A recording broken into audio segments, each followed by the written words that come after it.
The robots have won, and I think we have to find a way to work with them. Otherwise, we risk finding out what our society looks like when nobody reads anymore. Frederick Atkinson did this great little video the other day on Neil Ferguson's piece for the Free Press, "Without books, we will all be barbarians." And I recognize there's a downward quality spiral to copies of copies. I'm talking about a video about a piece about books, but you should go check out the original article as well as Frederick's video, not in the least because he's more fun to look at and sounds better than I do, and that both make really great points. And Ferguson's piece bemoans just how rare reading for pleasure has become in society. And all the numbers about across the board, they are particularly perilous among the young. Fewer than 15% of teens report reading for pleasure on a daily basis, and those numbers are not trending in the right direction anytime soon. Ferguson also charts the history of the written word and how reading and literacy in particular played such a big role in enabling the Enlightenment gains, human rights, democracy, all the good things we've come to take for granted over the last 250 years.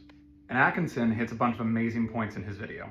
But I want to pull out one line in particular because he recognizes the contradiction between loving books and celebrating books and also talking about them on this app, which is one of the primary drivers of pulling people away from books. And he justifies that with a line that basically goes, if this video gets one person to read a book that they otherwise would not have, that is the success. That line to me is the perfect encapsulation of Book Talk and the bookish community on Instagram and all of these digital platforms and all these people coming together and putting their books down and getting on screens to talk about them or celebrate them. Because like I said at the beginning, the internet, the robots, the apps, the algorithms, the platforms, they have won. And if you're someone like me, and I suspect like Frederick or Ferguson, who thinks that reading is good for us, and the more reading that we do, the better off not only we will be as individuals, but our society will be as a whole, that can be a scary thing.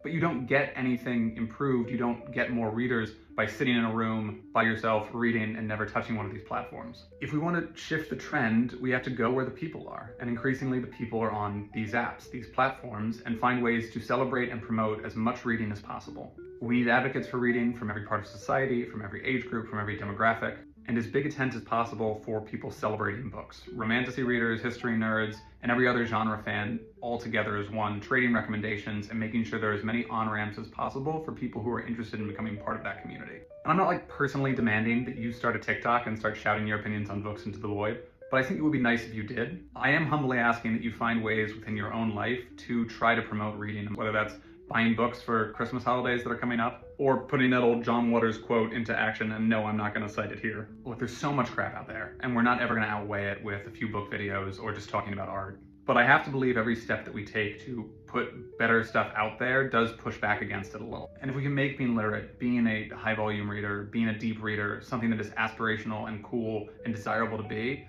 hopefully over time we can start to shape some of these trends for the better. And I think that involves working here, again, where the people are.